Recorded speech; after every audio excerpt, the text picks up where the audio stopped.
Halo, saya Adinda Putri Sahara. Di sini saya akan menjelaskan pemahaman saya dari M2 sampai M6.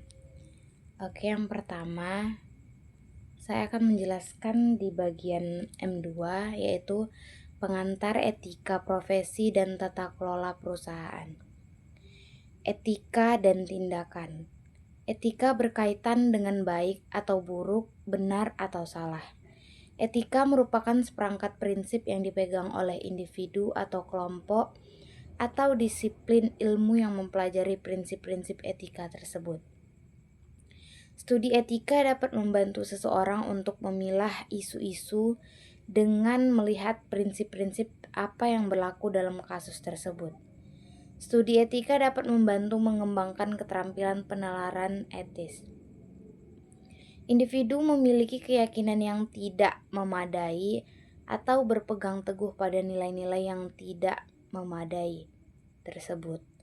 Memahami apa dan kenapa pendapat kita layak dipertahankan, mengidentifikasi prinsip-prinsip etika dasar yang dapat diterapkan pada tindakan. Tindakan manusia adalah pokok bahasan utama dari penilaian etika.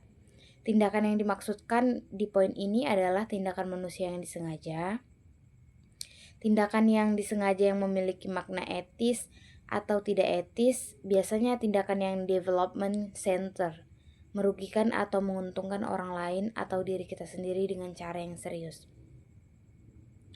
Etika dalam bahasan ini juga mengevaluasi suatu organisasi, institusi, dan bahkan sistem sosial, politik, dan ekonomi. Secara implisit, seruan tentang reformasi dalam profesional akuntan, dalam profesi akuntan, juga menjadi salah satu penilaian etis. Selanjutnya, ada dilema etika dan egoisme. Dilema etika adalah masalah yang muncul ketika alasan untuk bertindak dengan cara tertentu diimbangi dengan alasan untuk tidak bertindak seperti itu. Untuk mengekspresikan teori tersebut, diartikulasikan dalam dua prinsip, yaitu deontologi dan konsekuensialis. Egoisme adalah tindakan yang dilandasi oleh kepentingan diri sendiri yang membedakan tindakan berkutat diri, egoisme psikolog, dengan tindakan untuk kepentingan diri, egoisme etis adalah pada akibatnya terhadap orang lain. Case studinya yaitu pelanggaran kode etik profesi akuntansi yang terjadi di perusahaan Enron seperti integritas. Enron melakukan tindakan yang tidak etis dengan memanipulasi laporan keuangan. Objektivitas, menyajikan informasi keuangan yang tidak sesuai dengan fakta, dan perilaku profesional, yaitu Enron mengelola perusahaan tidak sesuai dengan standar akuntansi. Selanjutnya saya akan membahas di M3 yaitu teori etika dan penalaran moral. Perkembangan kognitif mengacu pada proses berpikir yang diakui dalam perkembangan moral seseorang. Kemampuan individu untuk membuat penilaian yang berasal tentang masalah moral berkembang secara bertahap. Tahap yang lebih tinggi bergantung pada operasi kognitif yang tidak tersedia bagi individu. Pada tahap yang lebih rendah dan tahap yang lebih tinggi dianggap secara moral lebih baik, karena konsisten dengan teori filosofis tentang keadilan dan hak.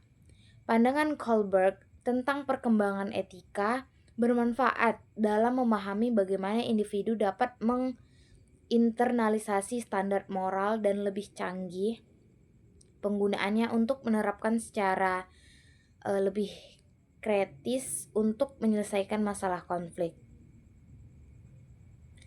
Di case studinya dalam kasus Barbara dan tim audit, analisis menurut model perkembangan moral Kohlberg, Diane dan mayoritas tim level konvensional, mereka mengambil keputusan berdasarkan loyalitas kelompok dan menghindari konflik atau kerugian tim. Barbara level post konvensional, Barbara mempertimbangkan nilai moral universal dan tanggung jawab profesional, bukan hanya tekanan sosial kelompok, norma kelompok, menekankan efisiensi, reputasi, dan anggaran daripada integritas audit. Norma ini mendorong konformitas, bukan etika profesional. Selanjutnya saya akan membahas di M4, yaitu kerangka pengambilan keputusan etis. Model 4 komponen RES tentang pengambilan keputusan etis itu ada moral sensitivity, yaitu kemampuan untuk menyadari bahwa suatu situasi mengandung isu moral dan memahami bagaimana tindakan kita mempengaruhi orang lain. Yang kedua ada moral judgment, yaitu kemampuan untuk menilai tindakan mana yang benar secara moral. Ini melibatkan penalaran etis dan mempertimbangkan prinsip-prinsip moral. Yang ketiga ada moral motivation, yaitu komitmen untuk memilih nilai moral di atas kepentingan pribadi atau tekanan sosial, yang artinya seseorang termotivasi untuk melakukan hal yang benar. Dan yang terakhir ada moral karakter, yaitu kekuatan dan keberanian untuk melaksanakan tindakan etis, termasuk mengatasi hambatan atau resiko. Model pengambilan keputusan etis itu yang pertama titik pemeriksaan etika Kidder, yang kedua proses pengambilan keputusan etis terpadu, yang ketiga ada penerapan model pengambilan keputusan etis terpadu atau ACE. Nah, pada contoh kasusnya itu kasus Betty Vincent, contoh nyata mengurangi disonansi koga lebih etis melalui intervensi sederhana. Yang kelima ada kode etik profesi akuntan Indonesia. Kode etik akuntan Indonesia adalah seperangkat prinsip dan aturan etika yang harus dipatuhi oleh para akuntan dan menjalankan tugas profesionalnya. Di Indonesia, kode etik ini disusun dan ditetapkan oleh IAI sebagai pedoman untuk menjaga integritas, objektivitas, dan profesionalisme para akuntan. Sebagai contoh ada di seksi 100 yaitu kepatuhan terhadap kode etik, seksi 110 prinsip dasar etika, dan seksi 120 ada kerangka kerja konseptual. Di case studinya berdasarkan hasil analisa akuntan publik yang mengaudit PT Garuda telah melanggar beberapa prinsip kode etik akuntan publik termasuk integritas, objektivitas, perilaku profesional, dan kompetensi dan kehati-hatian.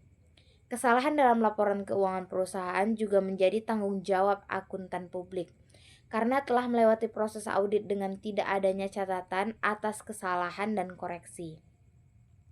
Akibatnya, akuntan publik tersebut dijatuhkan sanksi pembekuan izin selama 12 bulan oleh Menteri Keuangan. Dan yang terakhir M6 yaitu etika dalam pelaporan keuangan dan audit. Penilaian profesional dalam akuntansi dipengaruhi oleh sikap, perilaku, dan nilai-nilai etika pribadi serta pengetahuan tentang akuntansi dan audit.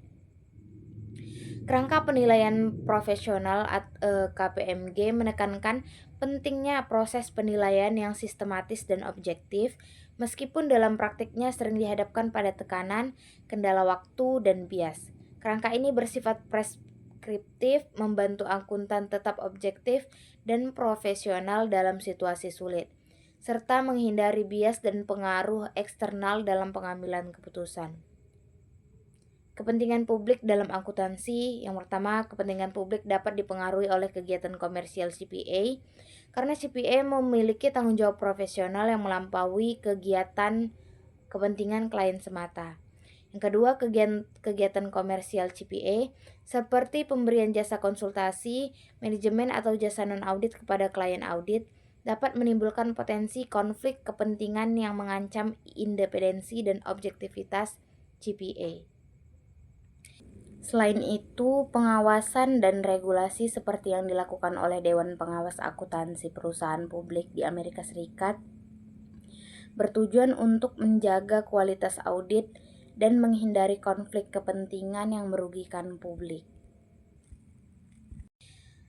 Sekian dari penjelasan saya mengenai etika profesi dan tata kelola perusahaan. Terima kasih.